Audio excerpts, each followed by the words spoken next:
Okay, I'd like to call the public power out of order. We don't have anyone set up at this point, but we will stay open for about 15 minutes in case a citizen comes forward.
All right, we're going to close out the public power hour. Thank y'all for being here.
Good evening. I'd like to call the City of North Augusta City Council meeting for February the 5th, 2024 to order. It's nice to see folks out there. Thank y'all for being here with us.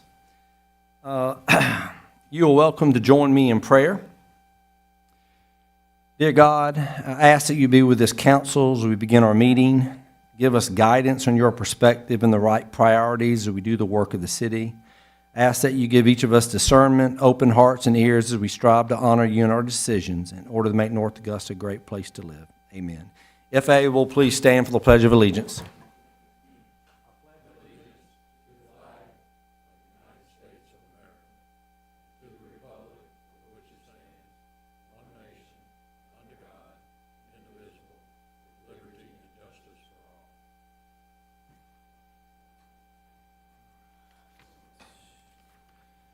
Item 3, roll call from my left. Eric Presnell. David McGee. Britton Williams. Jennifer McCauley. David Buck. Kevin Toole. Okay, item 4, approval of minutes. Are there any corrections, deletions, or additions to the regular city council meeting minutes of January 22nd, 2024, or the study session minutes of January 29th, 2024? Okay, hearing none, they stand approved as distributed. Thank y'all. Okay, we are at item 5, old business under planning and development, ordinance number 2024-02 to abandon a portion of a storm sewer easement located in Green Forest Common Subdivision. Do I have a motion to approve this ordinance on second reading? So moved. Okay, Ms. McCauley, is there a second? All right, Mr. Presnell, thank you. Anything you'd like to share about this, Mr. Clifford? Mr. Mayor and Council, this is an item that's been discussed at length in study session in a previous council meeting, and so I have no additions for this item, but prepared to answer your questions if you have any. Are there any citizen comments? How about any council discussion? Hearing none, we'll ask for a vote. All in favor? And that is unanimous. Thank you. Okay, at this point, under new business, planning and development, this is where we're going to get information on the impact fee study overview by Tisler Bice, Inc. And Jim, Mr. Clifford, I'm going to let you turn over to you. And I'm going to further turn it over to Tommy Paradise to make introductions. Thank you. Yep. Yes, sir, Mr. Mayor. As y'all are aware, council's been talking about looking at impact fees for a while. And we've contracted with the consultant, Tisler Bice, to conduct an impact fee analysis with us. Carson Bice, one of the principals, is here with us tonight, and he would like to share, he's here basically to give council an idea of what impact fees are, and as he refers to it as Impact Fee 101. So, Mr. Bice. Carson, if you don't mind, just state your name and address for the record, sir. Certainly. I'm Carson Bice, president of Tisler Bice. It's my pleasure to be here in front of you, Mayor and members of council. We've always felt it's a good idea to have a briefing with the elected body whenever we're starting an impact fee, particularly in jurisdictions that may not have impact fees already. In places that have a long history with impact fees, there's not as much of a need to do this. But we thought it'd be a good idea as we kick this off to brief you all and answer any questions you have about the study going forward. A little bit about us: we're based in Bethesda, Maryland, and Boise, Idaho. We're the national leader in conducting fiscal and economic impact analysis, as well as impact fees across the country. We've done more of that work than any other firm. We've also done more impact fee work in the state of South Carolina than any other firm. And you can see here from this slide, there's quite a bit of experience here. A little bit about impact fees in general. One is that they are a one-time payment. So this is not an annual assessment against new growth. It's also something that existing residents will not be paying as long as they stay in their current house. But it's usually collected at time of building permit. It's implemented through an ordinance. We can't use the impact fees for operations or maintenance or rehabilitation. It's not a tax. The reason I say that is because I can't tell you how many meetings I've been to across the country where someone says, this is just a tax on new development. And I think it's important that we differentiate between a fee and a tax. A tax is primarily revenue raising in nature. Sometimes you even have to go to the voters to approve a tax. And there has to be no proportionality or nexus with a tax. So in other words, there's no relationship between the amount of revenue that's raised versus what they consume in services or infrastructure. And with a fee, you generally need to design it so that it covers the cost of something. And with impact fees, it's even stricter. We have to meet 3 prongs of a legal test. First, we have to show nexus or need. So through the report itself, we'll show or document that the city's been growing, that growth is going to continue in the future, and we'll make a projection of that. We have to show benefit, and we show that in 2 ways. One is through the timing of the expenditure, and in many states, South Carolina included, there are specific requirements in the enabling legislation about the spending of the impact fee revenue, which I'll address here shortly. And the second way we show benefit is through geography. I don't think we're going to have to get into benefit areas given the size of North Augusta. That's something we typically see in large counties or large cities like Oklahoma City, where we're working now, which is as large as many counties around the country. And then finally, we have to show proportionality, and that's why once we're done with this study, you're just not going to see a residential fee versus a non-residential fee. It'll either be by type of unit or size of unit, and from a non-residential perspective, it'll be by type of land use, at a minimum, office versus retail versus industrial, because all of these land uses have different indicators of demand, whether it's vehicle trips or the number of employees per 1,000 square feet or the number of people per household. We have to make sure that it's the fee that they're paying is in line with that actual demand. So that's what we call proportionality. I'm not going to bore you too much with methodologies, but the way to think about it, calculating impact fees is we look to the past, the present, or the future. So when we look to the past, it's where you've oversized facilities, either through forethought or purely by accident. It doesn't matter. We have excess capacity, and so new growth is going to buy into this infrastructure. And a good example of that is if you've got a wastewater treatment plant that's, let's say, operates at 10 million gallons a day, and it's currently, or it's designed for 10 million gallons a day, and it's currently operating at 6, new growth is going to buy into that 4 million gallons of excess capacity. When we look to the present, which is by far the most popular impact fee method, we call that a consumption-based approach or incremental expansion approach. And it's really sort of formulaic in terms of taking a snapshot of your current level of service. For instance, if we were going to be doing parks, it would be looking at the number of park acres per 1,000 or the amount of vehicle miles of capacity from a roadway perspective exist as a level of service. And then what does it take to then build a unit of roadway capacity? So it's very formulaic. Then when we look to the future, we call that a plan-based approach. It's typically used for utilities or transportation, where you have an adopted master plan and, more importantly, a funding strategy associated with it, because we have to show, based on your existing levels of service, here's the growth share, but how are we going to fund that non-growth share if we're going to base it off this long-range plan? I did mention enabling legislation. South Carolina is one of 29 states in the country that has specific enabling legislation. A lot of it is very standard relative to other states, but there are a few nuances here that I thought were worth mentioning. The first one, not so much, and that is the impact fee revenue does have to be accounted for separately in interest-bearing accounts, and we basically have to publish an annual report each year. And it can be as simple as saying, we took in X amount of money, we spent this much, here's our balance going forward. Relative to the spending of money, and there's a lot of confusion in South Carolina about this, the Act states that monies must be spent within 3 years of the scheduled date of construction in the CIP. A lot of people mistake that meaning that if I pay an impact fee tomorrow, you have to spend that money within 3 years. No, what it really means is, if we say we're going to build Road X in 2028, we have to spend the money on Road X by 2031, is how you interpret that. Any allowable changes in the impact fee requires an updated study, so we just can't simply update the fees with new numbers. And the really interesting thing about South Carolina, and it's the only act in the country that has this, it has a requirement that we analyze the effect of imposing the fee on affordable housing. But there's some interesting nuances there. One is the act doesn't define what affordable housing is. It doesn't give you any ratios for determining what's affordable and what isn't. It doesn't have any It doesn't prescribe any methods of amelioration, so to speak, if we determine that it does exceed sort of norms for loan to value and loan to income ratios. It just says we have to look at the effect of affordable housing. So it's a very unique clause within the Impact Fee Act in South Carolina.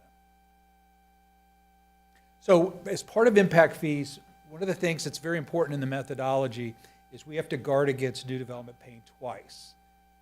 I'll also call that double dipping, so to speak. So in essence, if I'm paying you an impact fee, but I'm also paying you from another stream of revenue, whether it's sales tax or property tax, we have to guard against using that impact fee and your other revenue to pay for the same thing I paid for the impact fee for. So I'll talk about the site-specific one here in a second. But examples of that are when you've got existing debt service or plan to issue debt, and it's already built into like the utility rates that you're going to pay for something with rates, we need to discount that fee or offset it because of those future revenue payments.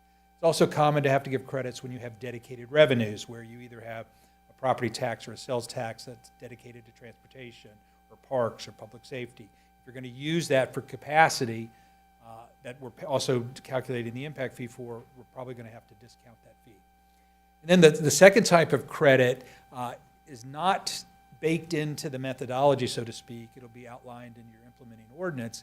And that is when a developer walks in the door and either constructs something or donates land for you or right away that's part of the impact fee calculation. So for instance, if you had a fire impact fee and it included a land component and a developer came in and gave you the land for a fire station, a development agreement would have to be constructed that had payback methods and time periods and that sort of thing. So that's what we mean by a site-specific credit.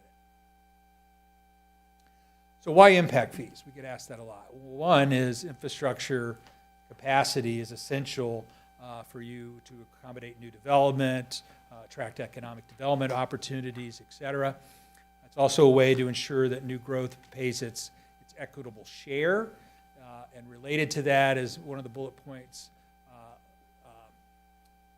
excuse me, it's not on here, but what we do find is where there are jurisdictions where there is a lot of anti-growth pressure. That pressure can be alleviated if the citizens understand that new growth is offsetting their demands for capital facilities. So they tend to accept growth much more when they know that is happening. Because of the regulatory requirements for impact fees, it does encourage disciplined capital improvement planning. A lot of folks don't realize that impact fees are actually a land use regulation. So there's ways, particularly with transportation and some other infrastructure categories, that we can use impact fees in order to incentivize behavior or policies that may be stated in your comprehensive plan or growth policy document or economic development strategies, et cetera.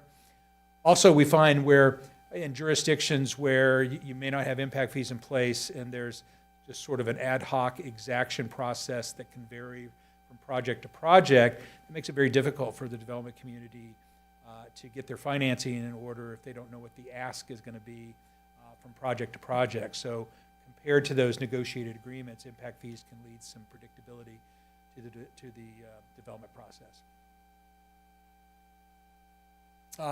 Also, some misconceptions. And one is that if you adopt impact fees, that's your silver bullet and you're not going to need any other revenues for infrastructure.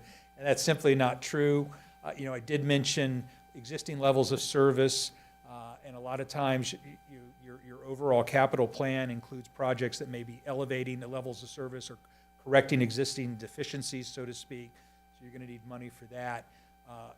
I've already talked about credits, so by definition, if you've got a credit, it's not going to be covering 100% of the cost. The other thing you need to think about is the operations and maintenance implications of adopting impact fees. And I can tell you, after the Great Recession, in 2011, 2012, 2013, in jurisdictions that we were doing park fees in, because of the operating costs associated with parks, we had a lot of communities back off the land component and just tailor their impact fees to build the improvements to the vacant land that they already had because of those operations and maintenance concerns. One thing that gets jurisdictions in trouble this relates to levels of service, is basing the impact fees on adopted levels of service without concerns for deficiencies. And I'll use parks again because it's the easiest one to make examples of, and that is, many communities have an adopted Parks and Rec master plan or a transportation plan, for that matter, since we're doing transportation fees, that say, our adopted level of service for our roadway network is level of service C. Well, if we're operating at a level of service D, that impact fee needs to reflect that. So if we adopt a fee that's going to get us to the level of service C, then that makes us vulnerable to lawsuits because new growth is paid more than their fair share. Another item that can get folks in trouble is adjusting particularly non-residential fees for economic reasons. So one of the things that the courts have looked upon with impact fees is, if you discriminate against land uses, you violated equal protection. So you're not supposed to, for instance, adopt 100% of the fees for residential, but only 25% of the fee amounts for non-residential, or discriminating within non-residential. So for instance, we do a lot of work out west where sales tax is king for local governments, and they always want to know, well, can we just not charge an impact fee for retail and do it for office and industrial? And you really shouldn't be doing that because of equal protection. And finally, the biggest myth and misconception that we see is that all developers and builders hate impact fees, and that's simply not true. I mean, we work with a lot of well-informed developers who understand the process of development fees and understand that if your levels of service do decline and there's a perception that the quality of life is deteriorating or doesn't exist in a community, you will lose economic development opportunities. And most developers understand that because they need that infrastructure in order to be in business in your community. Also, there's a misconception that impact fees negatively affect low to moderate income housing. They don't have to. There are ways to give credits for affordable housing that can mitigate the impact. One of the things that we're looking at as part of our demographic analysis, as part of this study, is to do the fees by size of house versus strictly single family versus multifamily, because in most communities we work with around the country, unless you've got wonky demographics like in a retirement community in Florida, in most communities there's a relationship between the size of a unit and the number of people that habitate in that or live in that unit. And there's also a relationship between the number of vehicles available and the vehicle trip generation rates. And so by moving to what we call a progressive residential fee structure, there's some affordability and equity already built into that fee structure. And of course, you're always able to waive the fees for affordable housing projects if you're going to make the money up from another source of revenue. Also, depending on, we get asked a lot of questions about, well, doesn't the fee just get passed on in the price of the house? And it really depends on the economic circumstances that we find ourselves in. So in a robust economy, I've had many builders and developers tell us, well, yeah, we mark it up, or we include it in the price of the house, and we mark it up because we've got a carrying cost, which is a legitimate concern. But when the markets, get soft or have downturns, everybody shares in the burden of the fee. So the landowner, the farmer who sells the land to developer takes, less money per acre. The developer makes less profit. Part of it gets passed on to the homeowner. So it's a complicated economic situation. And as we mentioned earlier on, we are going to be looking at the effect of the fee on affordable housing in the community, and we'll be having that conversation with you at a later date. So a little bit about your study.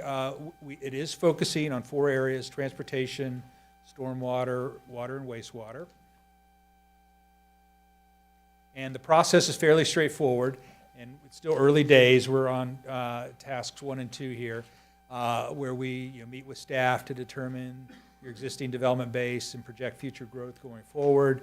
We've had meetings already to talk about the infrastructure systems for those 4 categories, defining levels of service, and talking about capital needs due to new growth. We'll have continued conversations with staff, and then we'll start to look at what methodology makes the most sense for each fee category in terms of that buy-in, plan-based, or consumption-based approach.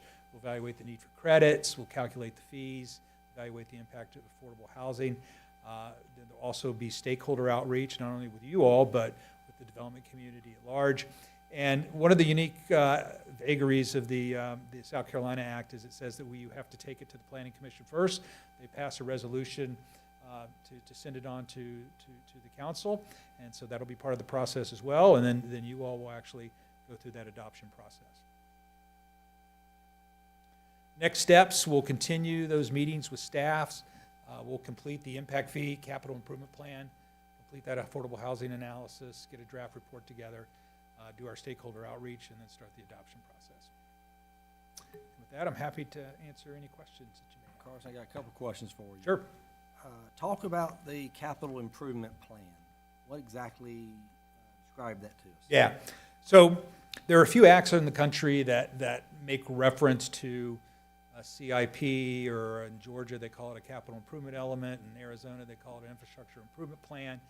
But it's not what we think of in terms of a citywide capital improvement plan that looks at all of your infrastructure categories, looks at all the projects you need, whether they're growth related or roof replacements, HVAC installations, et cetera. It's really the way to think of it is it's the impact fee capital improvement plan. It says, if our levels of service are X, this is the infrastructure we need. This is the timing of when we think we would make these improvements, and this is our best estimate of what the costs are.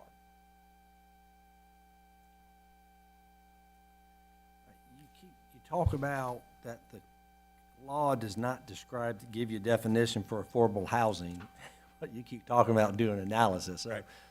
Affordable housing in Charleston is going to be different from affordable housing in small town America. Exactly. So, what does that look like for us? Okay. So we've done it two different ways, and nobody seems to be happy with either of the ways because everybody's definition, as you said, of affordable housing is different. It's hard to get matched data sets, but one approach we've used is to look at, well, what is the median housing value in the community compared to the median income, and then use sort of standard mortgage benchmarks where if you talk to most mortgage lenders, they'll say you shouldn't be spending more than 1/3 of your household income on housing. So we determine what 1/3 is based on that median income, and then look at what does that mean in terms of a mortgage given our current interest rates. We also then look at, well, what's the typical utility bill in the community? What's the property tax in the community? And get it sort of a fully burdened monthly cost and compare that to what it would be with and without the impact fee. And surprisingly, when you add the impact fee, let's just say that without the impact fee, the ratio is, let's say, 28.9%. When we add the impact fee, it's not like it goes from 28.9 to 37. It goes basically to 28.9 to like 29.3 or something like that.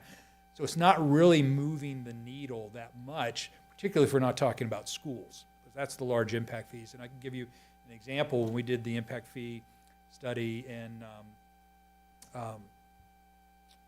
York School District 1, the process was so long that the interest rates the adoption process was so long because of the political sensitivity. When we started the study, the impact fee or the interest rate was at 2.9%. By the time we finished, it was at 6%. And so it changed the numbers quite dramatically. But so the other way we've looked at is, well, what does it mean in terms of a mortgage? How does it move the needle? So let's just say without the impact fee, the mortgage is $1,300 a month. Then you layer in the impact fee, and for instance, with the York School District 1 fee, which at one point was $15,000, it moved the needle like $37 when the interest rate was 3%, right? So that's not a lot when you think about a $15,000 fee amortized over 360 mortgage payments. So it's complicated. Let me ask you, so under page 3 under fundamentals, so when you talk about needs, system improvements, not project level, so the thought process is I'm making up a number, we have 8 projects that will be developed at some point in the next 10 years. That's going to drive growth.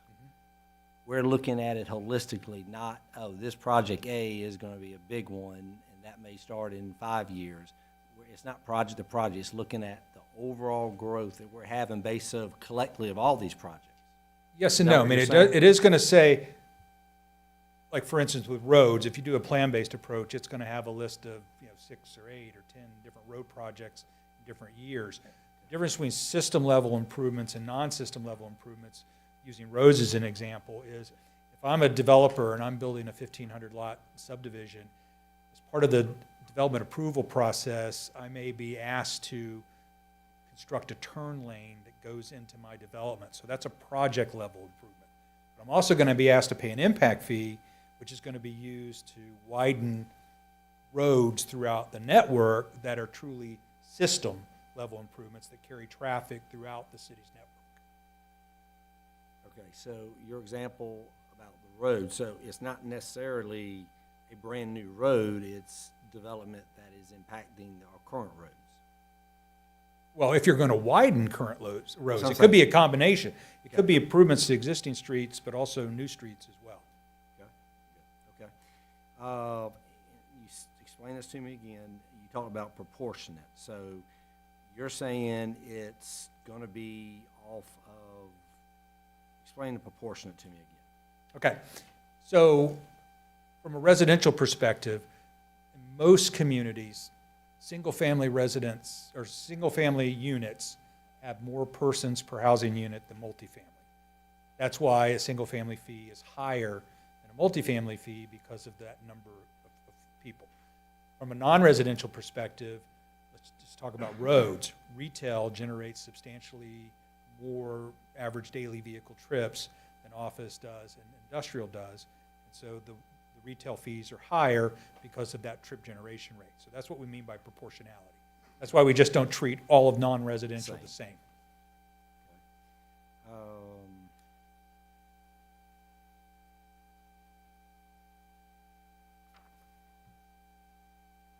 Mr. Mayor, to tie into your first question about the overall capital improvement plan, Tommy has generated a draft request for proposals, because you and I have had this discussion, so just to educate the rest of the council members and our public that, ultimately we would like to see a capital improvement plan for the city that lays out that, hey, we're going to need to do improvements at Fire Station 2 in this year, and that we're going to need to replace these particular fire engines in this year, or we're going to have to do like a new roof on the activity center in this year.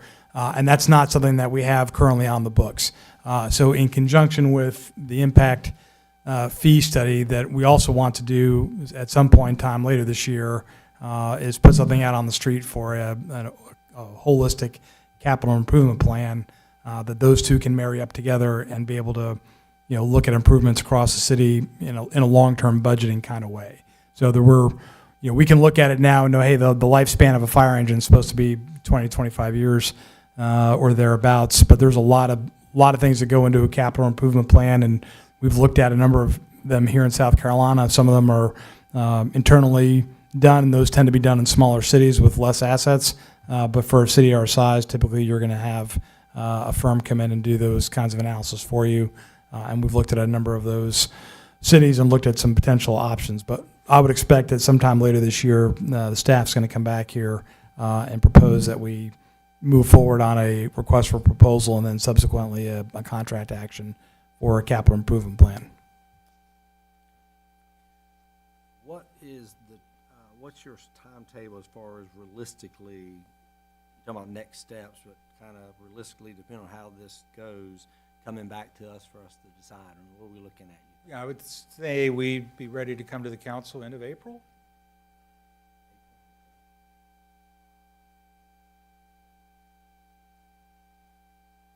And the developer pays the impact fees. Now, is it only on new building, nothing we've got now? New construction. Just something new coming in the city? Okay.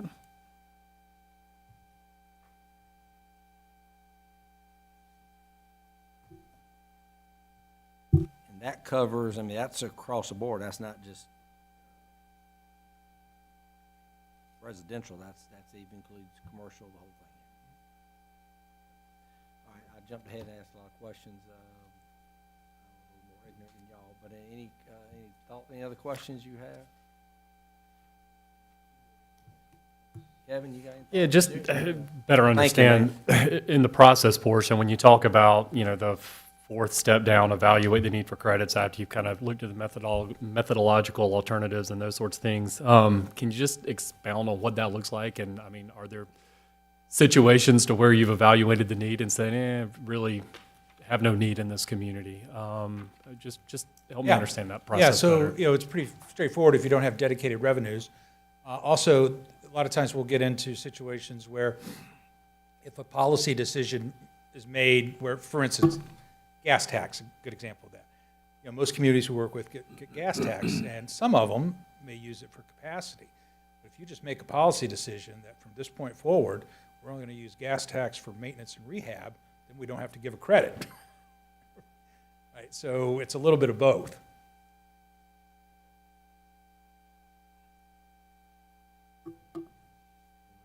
You asked my main question about when they start and when they finish, but I'm excited to see the results and see exactly what we can do.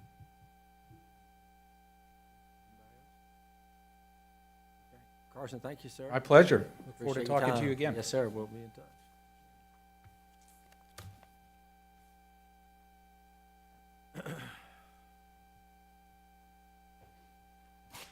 Okay,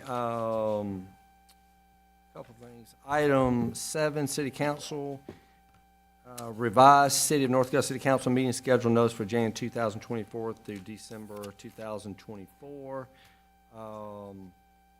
This notice will go out Wednesday, February 7th, the Augusta Chronicle legal section. Ms. Clifford, do you want to kind of tell about what's happening with this?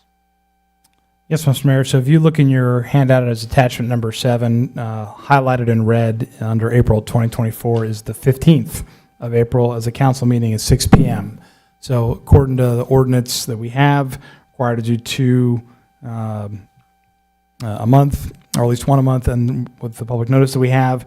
And so when we published this calendar back in the December-January timeframe, this council meeting was not on the calendar. And Kelly Zier, in a conversation we had recently, indicated that we were going to need to have a council meeting because this is not during Masters Week. We initially had this off because we considered this around Masters Week, but this is the Monday immediately following Masters. So the Masters concludes on the 14th of April.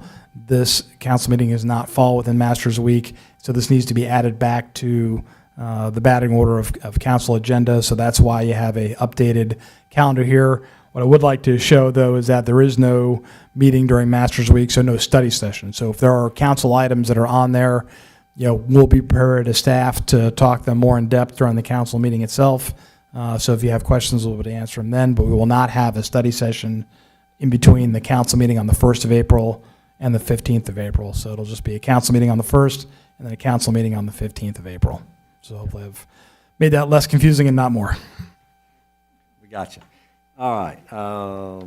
Move to item 8, Plan and Development, ordinance number 2024-03, to authorize the city to enter into a third amendment to the Master Development Agreement of March 15, 2017 for North Augusta Riverside Village. Do I have a motion to approve this ordinance on first reading? So moved. Ms. McCauley, okay. Mr. McGee, thank you. You want to kind of explain what we're doing here, Ms. Clifford? Yes, Mr. Mayor. The ordinance that's before you is an extension of the current master development agreement that we have. And at least in my time here in the chair, I've brought to you 2 one-year extensions to the base MDA, which was good for 5 years.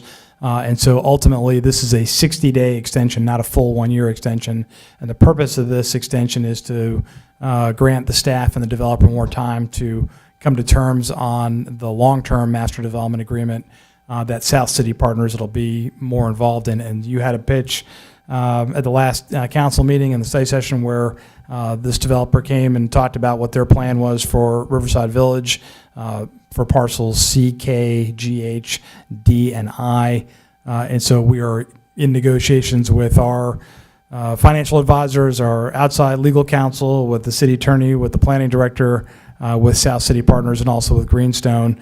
And the city staff and the developer's intention is to present a fully upgraded master development agreement that would be subject to a public hearing based on the changes therein. But this action that's before you is strictly to extend the current MDA which we're living under for 60 days. To buy that time with the intention that we would be presenting a first ordinance reading on the 1st of April for the new and updated MDA. So we had a public hearing supposedly initially tonight, and because we felt like we needed more time, we wanted citizens to have more time, as well as for staff, and it's going to work out great, because when we get to that point, citizens are going to have almost 20 days before that first public hearing. So this is just to kind of carry us over till we get that process. So anyway, are there any citizen comments? Council discussion? Okay, here and now, I'm going to ask for a vote. All in favor? All right, that passed unanimously. Thank you. Okay, item 9, public safety, ordinance number 2024-04, granting an easement to Dominion Energy South Carolina, Inc. for placement of facilities to serve public safety headquarters.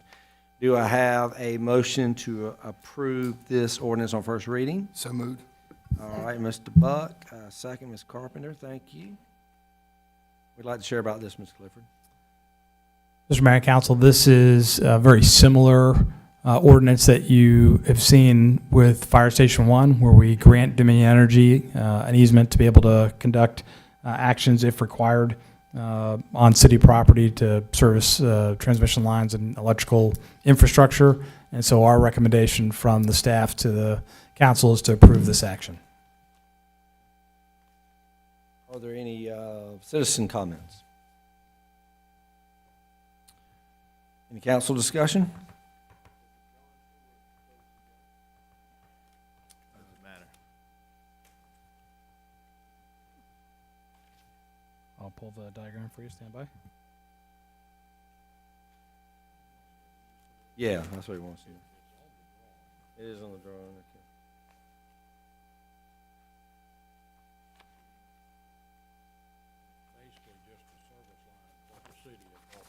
It's this one right here. Right.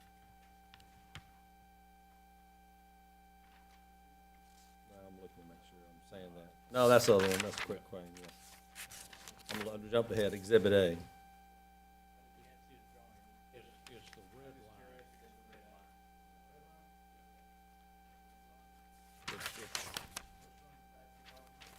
You do. You have a dotted red line that's along Observatory, I believe, is part of that. I believe so. No wonder I read the wrong So the original, there was some initial concern because the original easement had it shown underneath like an outside structure that we had some concerns about, and they went and redid and relooked their drawings, and now it's accurate, so that this easement does not interfere with anything that's getting built on the facility. They don't have to pull up a building or dig underneath the public safety headquarters to get at that access. It's really along the road lines is what we're looking at.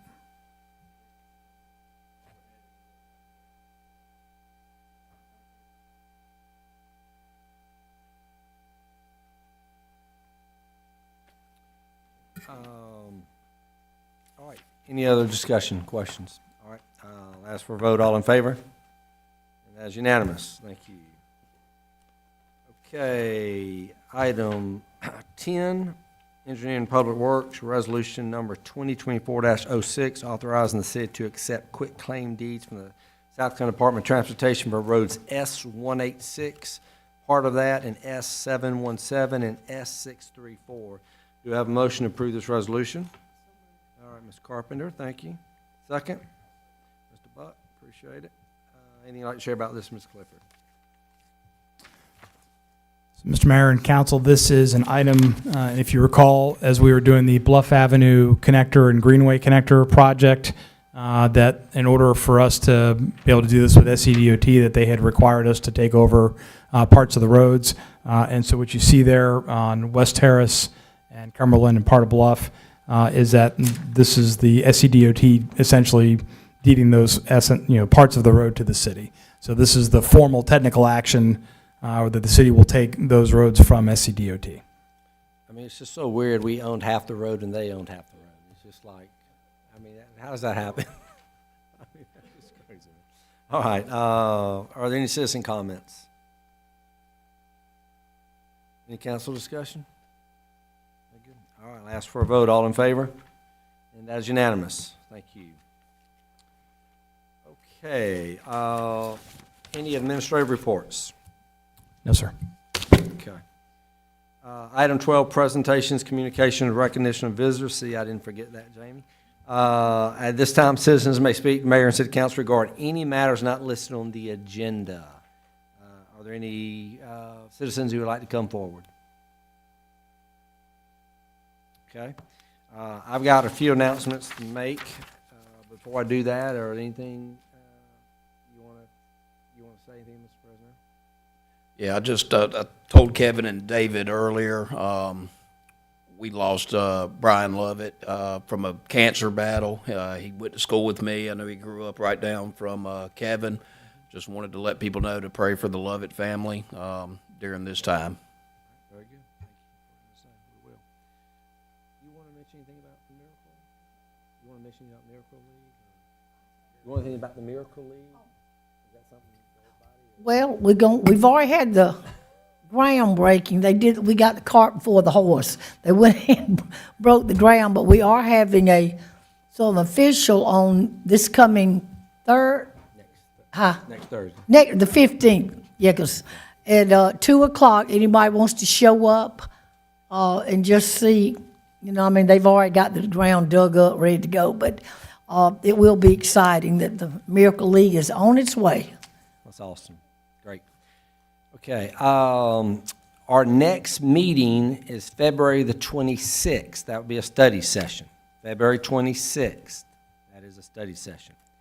We made the announcement, or James did, at the study session, but we will be getting this out on social media. It'll get posted so we can forward it. But starting in 1st of March, we are recycling each week, not anymore. So we're going each week. And like I said at the study session, in the beginning, we always said that was our goal. We knew we'd get there, but we weren't going to wait. We wanted to go ahead and start moving forward and begin the process. We've done that, and we knew it would take us a while to get our feet on the ground. We've done that, but we're now ready to start the recycling each week, starting in March. That's a huge win.